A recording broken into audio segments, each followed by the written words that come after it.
Catherine Le Matin. Voici le Doc Mayou. Avec qui j'ai l'impression qu'on va s'amuser fermement ce matin. Bonjour, Doc. Non, on s'amusera pas. Bon, vous êtes de mauvais poil. Raphaël, ce matin, tu fous le bordel. Vous savez, vous devriez Serge et Claude. Vous devriez lire Pardon? l'article dans Les Affaires. C'est extrêmement intéressant. Ça Ouais, va totalement je à t'ai l'encontre entendu. de ce que vous disiez. Ouais, je t'ai entendu, j'en ai assez. Par contre, je suis tout à fait d'accord avec la conclusion. Dès que tu mets une femme dans un groupe d'hommes, ça change le comportement masculin. Tout à fait d'accord, je l'ai toujours dit. Ça change comment? Parce que Ça change. Premièrement, les hommes arrêtent de sacrer. OK. Oui? Aviez-vous remarqué ça? Ben non, c'est un bon point. Ils sont plus polis. Ouais.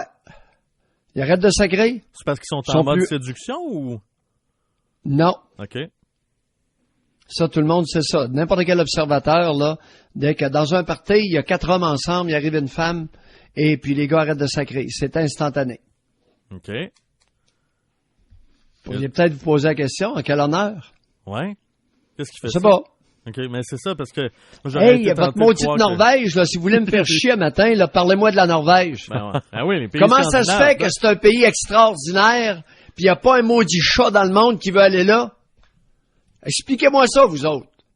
Les maudites études norvégiennes puis leur fonctionnement sociétal, extraordinaire! Ben oui, ils sont reconnus internationalement, Doc. Oui! Taux d'immigration, les migrants, on pourrait pas leur en envoyer une coupelle? Comment ça se fait que personne va aller vivre là? C'est une bonne question. Vous connaissez pas Jack? Non, posez-vous la question. Le plus meilleur pays au monde, pas de problème de migrants et d'immigration. Allô? Vous dites donc parce qu'il n'y a pas de migrants ou d'immigration, il n'y a pas de problème, c'est ça? Non, c'est pas ça. Okay. C'est un pays qui est pas attrayant. OK. Alors, fonctionnement social égalitaire, équitable, tout le kit, on n'arrête pas de nous rosser les oreilles avec ces hommes qui poussent des carrosses. Par contre, il n'y a personne qui va aller vivre là, des étrangers. Vous oubliez qu'ils produisent les petites danoises. Moi, je pense que c'est pas à négliger. Oh oui, toi et tes danoises. Écoutez, pour ce qui est des nominations de femmes, là, ça va bien. Alors, nous avons Catherine Tate, qui vient d'être nommée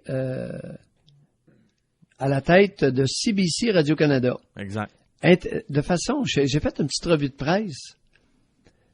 Écoutez, j'ai été surpris de réaliser que Canadian Press nous informe qu'elle a été nommée présidente de CBC, de la Canadian Broadcasting Corporation. Et dans le Nouvelliste, on nous apprend qu'elle est présidente de CBC Radio-Canada. Vous pourriez peut-être commencer à vous inquiéter un peu, là. Alors, Catherine Tate, c'est une anglophone qui vit à New York. Oui, mais elle s'exprime aussi bien en anglais qu'en français qu'on disait là, dans plusieurs articles. Je viens de dire que c'est une anglophone qui vivait à New York. OK? Elle parle la langue de Molière. Alors, on pourrait peut-être s'interroger sur l'avenir de Radio-Canada, pas de CBC. La cabane, là, le gros poulailler à Montréal, là, lorsqu'on entre à Montréal, là, il y a un gros poulailler de 20-30 étages. Là.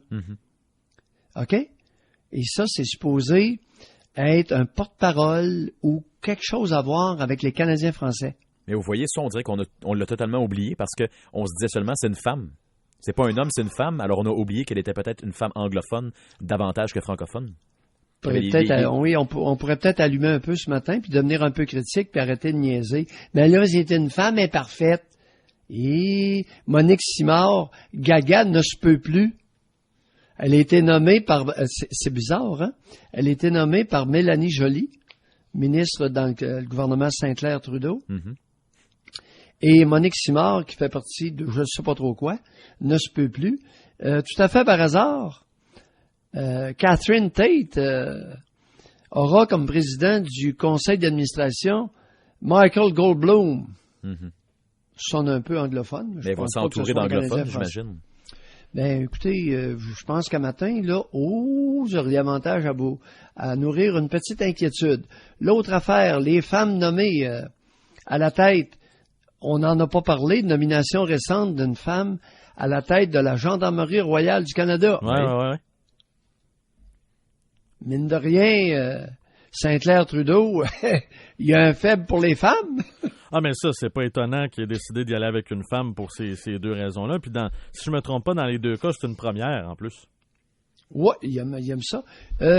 Écoutez, vous m'avez irrité ce matin, là, lorsque vous avez fait jouer un extrait des Filles de Caleb. Comment ça? Vous essayez de nous laver le cerveau avec des faussetés. Je cite l'extrait des Filles de Caleb ce matin. Nous autres, les filles, on en fait plus que les garçons. Oui. Il faut voler des minutes pour aller se laver. Vous savez que j'avais sélectionné J'ai 69 ans, cette affirmation-là est fausse. Ça pouvait exister dans certaines familles de tarés. Mais les familles qui avaient de l'allure, c'est pas vrai, ça. OK? Je vous écoute. Vous pensez que à l'époque des Filles de Caleb, les gars en faisaient autant que les filles? Les garçons travaillaient plus fort. Écoute, j'ai travaillé plus fort comme garçon que les filles de ma famille. Parce qu'on s'attendait à ça. Les filles faisaient ce qu'elles pouvaient. Et les garçons, fallait qu'ils en fassent plus. Mais je me pose la question, parce qu'on va adapter le tome 3 au grand écran avec 2 films. Est-ce que ça vaut la peine? Parce que dans le sens que les Filles de Caleb, ce n'est plus à jour, tant qu'à moi, dans la société de 2018. Ça... Continuez à véhiculer des faussetés historiques. Vous êtes bien parti avec les pays d'en haut. Mm-hmm. Alors, il y a des... comment qu'on appelle ça, là, lorsque quelque chose est historiquement faux, là? Les néologismes? Non, pas un néologisme. En tout cas, le mot m'échappe, là. Ah, des anachronismes. Oui, exact. Ouais. Des anachronismes. Alors, on ne montait pas à cheval à l'époque, on montait pas les Canadiens, les chevaux canadiens, on les attelait au Québec. OK? Puis la Winchester 30-30, ça n'existait pas. D'accord? Il y avait des 16 puis des fusils comme ça, mais il n'y avait pas de Winchester. Et plus qu'on parle de fusils et que le temps file, Doc, je veux vous entendre sur la tuerie au bureau de YouTube, au siège social de YouTube. C'est rare quand même qu'on voit ça, justement, que c'est une femme qui est la tireuse. Oui, c'est rare. Maintenant, c'est pas exceptionnel. Et écoute, on peut s'interroger sur sa santé mentale, c'est toujours ça. Ben oui, c'est sûr. C'est toujours ça qu'est le point. Alors, qu'est-ce qui est arrivé à cette femme-là? On ne le saura pas parce qu'elle s'est suicidée. Mm-hmm. Mais en fait, ce qu'on disait dans plusieurs médias, c'est qu'elle faisait des vidéos YouTube et finalement, elle n'avait pas eu de rémunération. Il y avait des trucs qui ne marchaient pas vraiment avec la plateforme. Puis elle, ça l'a mise en beau joie le vert. Donc, elle a utilisé une arme de poing et elle a fait feu dans le siège social. Ouais, ben, probablement qu'il y a plus que ça. Hein. Faut s'interroger toujours sur l'état mental au moment du délit ou ce qui a précédé. J'aurais une suggestion pour vous autres. Au lieu de me casser les parties là, avec vos histoires de femmes qui prennent de la place dans l'armée, vous pourriez pas prendre un sous-marin et puis leur confier un sous-marin? Ça vous tenterait pas? Ça veut dire quoi? Un sous-marin de femmes. Alors, vos escouades féminisées, là, elles sont excellentes, les femmes, dans les forces armées, mais prenez-les puis mettez-les ensemble, OK? Essayez de pas trop écœurer les gars. Donc, pas de mixité. D'accord? Hein? Pas de mixité. Ben, écoute, pourquoi pas avoir un sous-marin qui est complètement staffé, qui est complètement, voyons. Mais qui emploie seulement des femmes, là, qui est composé seulement de femmes. Dont l'équipage, OK? Pourquoi pas avoir un sous-marin canadien avec un équipage de femmes? Ça vous tenterait pas? Mais pourquoi seulement Pourquoi de pas femmes, avoir une escouade quelconque, uniquement de femmes? Puis d'avoir une escouade de femmes d'un bord, puis d'avoir la grosse testostérone de l'autre bord. Vous allez peut-être apprendre des choses si vous faites ça. Comme quoi? Je sais pas. C'est une question que, tu sais, pourquoi on le ferait pas? Pourquoi on a peur de confier un sous-marin militaire à une équipe de femmes, à un équipage de femmes? Pourquoi on l'a jamais fait? Gagne de pissou. La question reste en suspens. Silencieux? La question reste en suspens. On va tenter d'y répondre et d'y penser. Non, les niaiseries, là, on va commencer à se jaser, là. Parce que ce matin, ça donne que je commence à avoir des appuis. N'est-ce pas? Vous lirez l'article de Sophie Durocher dans le Journal de Montréal à la page 36. Et dans la série américaine Roseanne, je cite, Quand est-ce que la masculinité est devenue un mot à proscrire?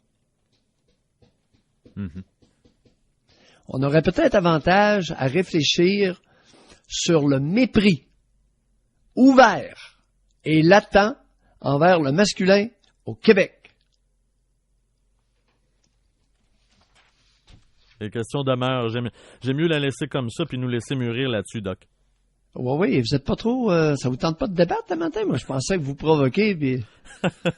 Ben, écoutez, moi, j'ai de la misère avec le fait qu'on veuille mettre seulement des femmes, par exemple, dans un sous-marin, puis je dis pas ça, c'est pas le fait de seulement des femmes, je pense qu'on doit les intégrer dans des groupes d'hommes aussi. Vous me dites que c'est problématique, c'est vous l'expert, mais j'ai de la misère à me dire que faut absolument les laisser ensemble parce que sinon ça fonctionnera pas. Il me semble que c'est pas mieux d'avoir une gang de gars de l'autre bord parce que ça peut se compliquer assez vite aussi, là.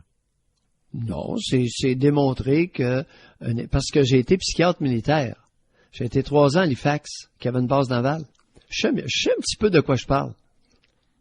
Et je sais un peu de quoi je parle. Parce que je suis en train de lire la chronique de Sophie Durocher pendant que vous discutiez, là. Je comprends ce que vous voulez dire par rapport à chercher la masculinité, parce qu'elle dit, il y a un paragraphe où ça parle de chercher la femme. Alors, la grande force de la série Roseanne, version 2018, c'est qu'elle s'intéresse à des sujets de notre époque. Donc, par exemple, le petit-fils de Roseanne aime bien s'habiller en fille. Roseanne et son mari se posent des questions sur l'accueil de ses camarades de classe vont réserver aux petits garçons en jupe et en vêtements à paillettes. Donc, ce que vous dites, c'est que la série Roseanne, qui autrefois avait des mœurs, des valeurs, mais aujourd'hui, c'est adapté à 2018 et fait ressortir justement le côté féminin de la société. C'est ça? Oui, mais en questionnant. Et si tu lis plus bas, si tu vas à l'avant-dernier paragraphe, oui. Tu sais, John Goodman, l'acteur, dit, sa fille lui dit, tu veux comme mon fils, qui est le petit-fils de John Goodman, tu veux trop que mon fils soit masculin. Oui. Et John Goodman de lui répondre, quand est-ce que la masculinité est devenue un mot à proscrire? Mais vous voyez, j'ai de la misère. Oui, j'ai de la misère par contre avec ça, de reprendre une série des années 80-90, l'adapter au monde de 2018, puis sortir des affaires comme ça là, par rapport à la masculinité. Je trouve qu'on devrait peut-être laisser ça dans le temps, puis faire des séries qui sont plus originales et nouvelles que de reprendre des vieilleries puis remettre ça au goût du jour. Là. Raph, les rapports hommes-femmes sont à je sais pas, à considérer. Parce que ça va se pogner solide. Oui, ça sent bien. Vous le dire, ça, c'est ma prédiction, là. Si on balaie les rapports hommes-femmes sous le tapis, ça va nous sauter en pleine face à un moment donné, ça va être laid. J'ai déjà hâte à la commission PM, Doc, à 9h05. Merci. Merci. À tantôt. As-tu pris un grand respire, lui, là? À 9h05, commission PM en compagnie de Robert Pilote et de Pierre Mailloux.